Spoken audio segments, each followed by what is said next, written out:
Oh, ayan, oh. Dinner na namin ni nanay. Ulam namin ngayon, sitaw, bangus, may natira pang toge, saka sisig. Ah. Salamat doon sa sponsor na nagbigay ng sitaw. Ayan, naging adobo. Kay Ate Neneng, salamat sa sponsor ni Ate Neneng ng sitaw. Okay, come on, let's go. Let's eat na. Kaya na si nanay ng hapunan. Tinanghali daw si nanay ng gising eh. Ginabi na ng tulog. What? Okay, we're eating no fighting, okay?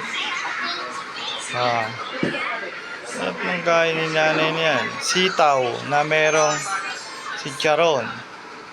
Diba? Ayos. Masarap ba? Gutom na gutom eh.